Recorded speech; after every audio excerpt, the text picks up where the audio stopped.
He had a little left shoulder subluxation, but everything. So we're going to get some tests at some point tonight, tomorrow, and then we'll know more in the next couple of days. But the strength was great. The range of motion good. So we're encouraged. But obviously, I can't speculate because we don't get the scans yet. So once we get the scans, we'll know more. But again, with the strength and range of motion good, that's certainly a positive. Good. Fabian on your right, Dave. Those tests, I'm sure, will happen tomorrow. Tomorrow, probably, yeah. And then what sort of exactly happened to sort of cause the injury? I don't know. I think it was, obviously I think he slides on his left knee, right foot forward. That's my assumption. And then he probably, as he put his hand down, it probably subluxed out. That's probably what it was. And is that pretty much what you said right away when you guys went out there for him? Yeah. Up front of your left, Dave, JP.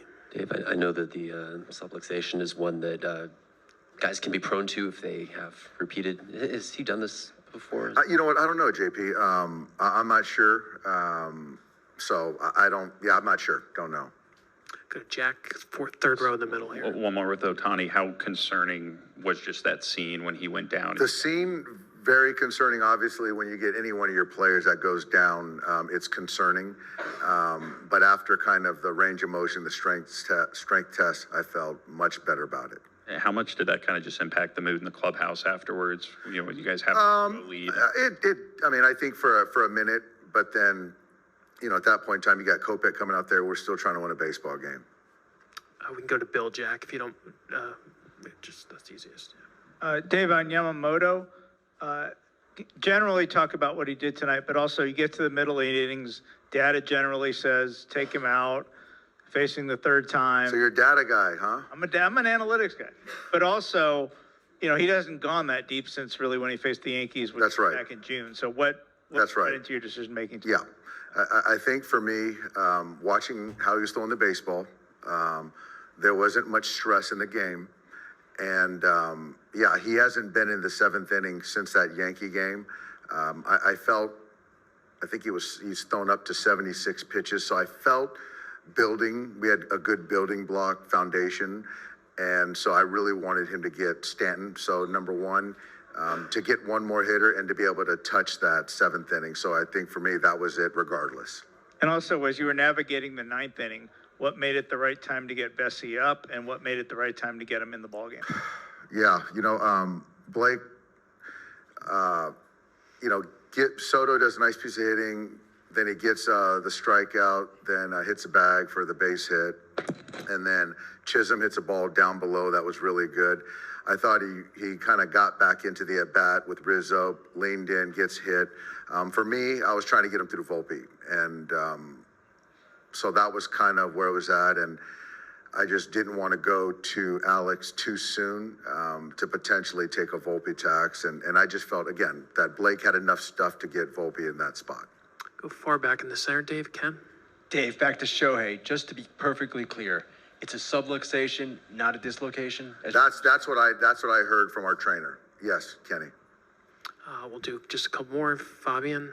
Yeah, just to go back to Yamamoto. Obviously, the comparison will be to the Yankee Stadium start, but how similar was he tonight to where that was? And it seemed like the fastball, especially after that Soto at bat, seemed like he seemed to lock in the command there. Yeah, I thought, you're looking at our two starters. I think that they made one bad pitch apiece in their respective starts. And this one tonight was a fastball away, supposed to be. He yanked it, and Soto didn't miss it. But I would say that this start for me was probably a little bit better in the sense of we didn't have to navigate Soto back at Yankee Stadium either. So, but obviously on this stage, he was fantastic tonight. We can go to Stephanie and then Jack. Hey, Dave, which tests will they run on Ohtani? MRI. Thanks. We can go to Jack. And Just after the Soto home run, how important was that sequence with Teo and Freddie kind of responding, going deep back-to-back at-bats? It was big. So Teo's homer obviously was huge. I thought he just missed clipping him earlier and got a fastball belt line and really put a great swing on it. And then Freddie, that was, it's one thing to turn around 92, but 97 up and in, that's a different monster, and he just took a really good swing, and I think it's he just big. We needed it clearly. Do two more for Doc. Jason, far back. Dave, does Shohei have the green light to run whenever he thinks is right? Yes. Okay. He stole however many bases. I think he's a pretty good, astute base runner, and with 2 outs right there to try to tack on in a World Series game, it was the right play. It just, baseball happens, yeah. I know you've gone through a lot of injuries this year. If you have to play the rest of the World Series without Shohei Ohtani, how equipped are you to do that?